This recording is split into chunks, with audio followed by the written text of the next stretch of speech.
We're back for another episode of building the Nantahala retreat, and today we're going to apply the porch ceiling finishes. We're going to use panels of LP SmartSide Expert Finish cedar texture grain panels. Did I say that right? Wow, it's going to be awesome. So we're going to do that among other things. Here we go. And again, a huge thanks to LP SmartSide for providing the materials that we're using today on this project. We've got our head inspector here today. Although you didn't bring your crutch. How are you going to point at stuff? Tell us we did it wrong today. Oh, I got my crutch. Oh, you got, oh, they're just back here. Yeah, man. All right, we don't need those, bud. I'm going to help hold the, hold the panels up.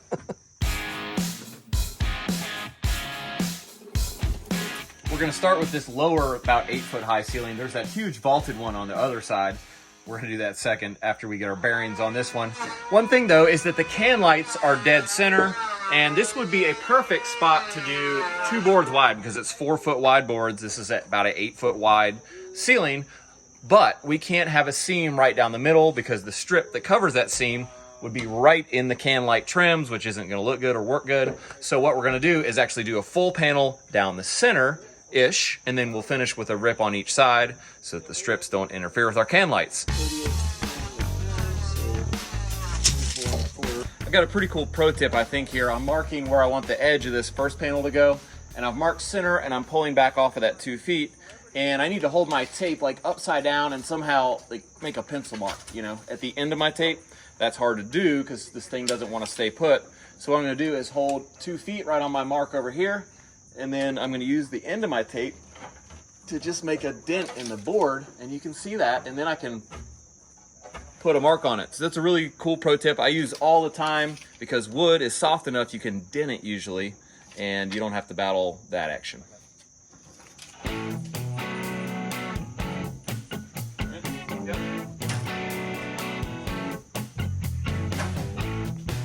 We're having a big discussion now. Should we run the panels long ways this way and have a couple strips, or should we run them this way, 4-foot wide, and just have, you know, strips that way? I mean, I've got my reservations, you know, about going crossways, you know, because when you nail it, you know, this way, you're running the joist parallel to the strength axis instead of perpendicular. Of the sheet good. Yeah, so I just don't know. What would Arlo do? I don't know. Let me ask you this. What would Arlo do? After much deliberation, we're going to change the orientation around the panels this way. One thing we're going to have to do is slide this can light over just a little, though, so that the batten strip that's going to end up here doesn't end up interfering with the can trim that's going to go there. Yep. And I think it'll work. Yep. If you've ever been on a job site, the deliberating over how to do something can eat up so much time and so much productivity. But there's no blueprints on which way this or that or the other is going, and you just got to figure out what's going to work best and what's going to look best. And sometimes it's like, it's either or, which is the worst. When it's either way will work, then you really don't know what to do. And then you got to bring in the homeowner sometimes. Yeah. So this is, that's why I put it in this video, by the way. This is kind of what it's like. Oh! What is... Seeds? Sunflower seeds. Oh. That's what happens when your boy plays ball, you get addicted to them. Where'd you pull those out of? My back pocket. Okay. Barbecue. Ooh.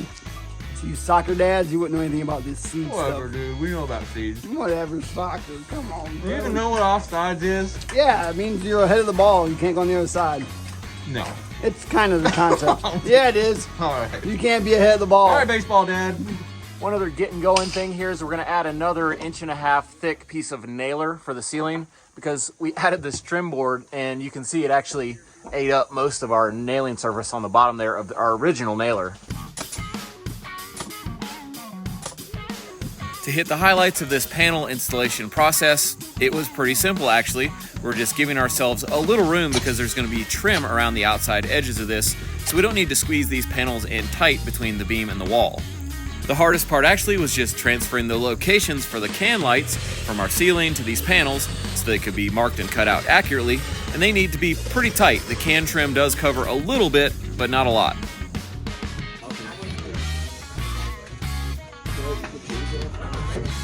Oh, it fits! It does only catch a little bit. I'll least sit on that thing. Good over here. Tell you what I'm not gonna do, Ray. Yeah. Hop down from this on my heel. Or on my foot. See, it's got a little step on it. Yeah, yeah. Ease on down. You might think, you know, 2 feet is good, but you never know. Not good. Look who it is. What's up, buddy? Hey, man. You got the robo hip working? Yeah, I got it. I'm trying to get it working. You know, I'm like trying to make it happen. You know? What's with the socks though? They're like compression socks. Oh. It's so you don't like throw a clot or something, you know, from whatever. I Okay, guess. not a style thing. Nah, well, I was gonna work on it, but you know, it's like what happened to a Perkins Crew? It just like fell apart. It's like, oh man. Oh, I'm still fine, Arlo. Okay. All right. Well, you just wait, man. How old So are you far. now? How old are you? 39. Bench here though now. I am. I'm definitely not jumping down off anything. He asked me to give him a piggyback off the bench. Why are you always pointing that thing at me? I'm not. I'm just checking out the view, bub. Look at the view. Yeah, it's great. You're just getting in my way. Looks like Illinois. I want to mention that it was a big time saver to be able to use pre-finished ceiling material here. In a lot of cases, we'll spend days in the shop pre-painting or pre-staining anything that you're going to put overhead, because you don't want to have to do that later and have it drip all over you or the finish below. And after using these LP SmartSide Expert Finish panels for the first time, I would totally use them again, and I'd recommend them to anyone else. They saved us a lot of time, and the paint finish was very durable. We didn't scratch or scuff it anywhere during the installation process.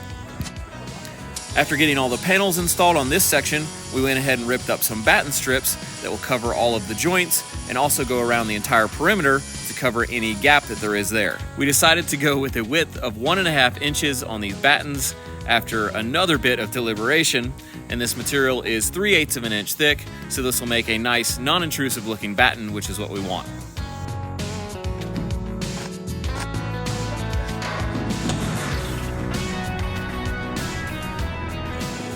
Next, we racked up all of our batten strips on the sawhorse and clamped them together at both ends, and this allowed us to finish all the edges all at once with a roller, and I think this saved us a lot of time.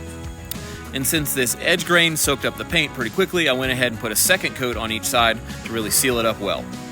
Then it was simply just rinse and repeat as we did the second side, the same as the first. A note though is some of this paint did go down between the strips, and Jono had to wipe off the face of each one before he handed them up for installation. And that took a little time, but I still think it was faster.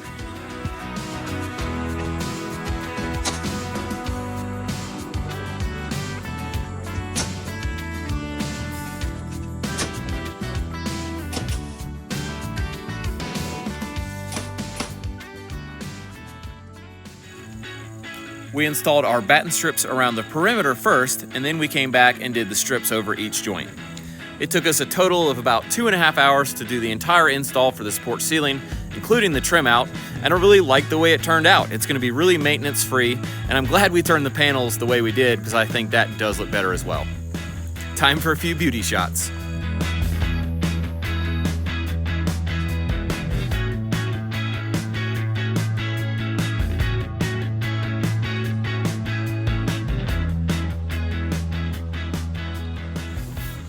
Unfortunately for us, that porch ceiling was the easy one out of the two. The second one has a peak that's about 22 feet up above the deck, and it's sloped, so it's going to be a lot more work. So this porch is 10 feet wide instead of 8, so you can see we're using a full panel plus a 2-foot section on each row, and we'll alternate the 2-foot sections so that we end up with a more symmetrical look. We are gapping these panels about 3/16 of an inch from one another and from the edges on purpose so that they have room for a little expansion and contraction, and we're going to leave out one little piece for now so we can install a collar tie later. Hey, let's leave that piece out. Yeah, For now. giant collar tie right here. Yeah, I'd put it right here. great Leave that idea. Piece out, collar tie in, bolt. It's good to go, right, Ray? That is actually what's happening. I wouldn't put that piece in. It'd be easier just Right, to put so we'll leave that one out. Bolt to the side, all the way across. Leave that little piece out. That's what I would do.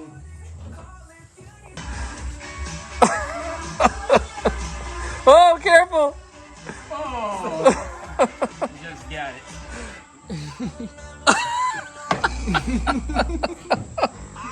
So gross with your beard like that. That did, dude.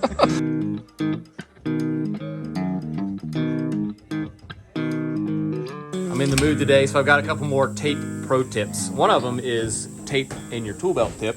And I've been running this bag down in there. Can you see that? Again. And it keeps the tape from going too deep. So when you want to grab it, it's easy. See? That's pro tip. Pro tip is that it's my tape. Yeah. Second one is most tapes have a hook on the top of the tape. If you're measuring under something, you can actually hook it like that.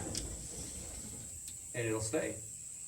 Which is good because the strength of the tape is this way. See, if you bend it upside down, see this? No strength. Nope. It's like a Roman arch. See that? The shape of the tape. It's like McDonald's, bro. It's like McDonald's. So yeah, you can do that. I think that's pro tip. That's a good pro tip. That's a golden arch, by the way, bro. Hey, stop pulling me away. Don't touch my wheelchair. I was doing the camera. You know how the cameras have wheels now. I'd be like, watch this video. As always, while we're working, we're trying to be as efficient as possible.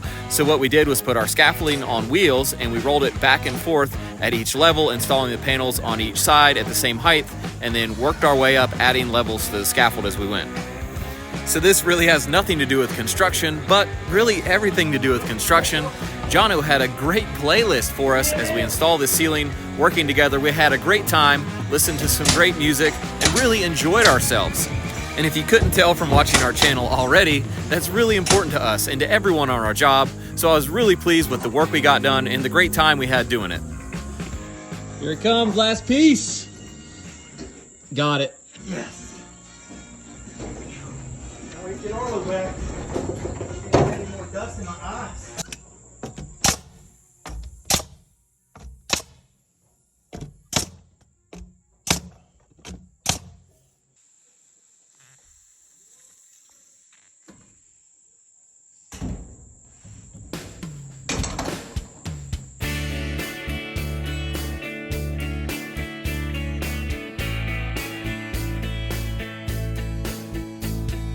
Hey, thanks for building with us today. We really appreciate it. If you liked the video, make sure to give us a thumbs up and get subscribed. And also stick around just another minute to check out our sponsor for today, Magic Spoon.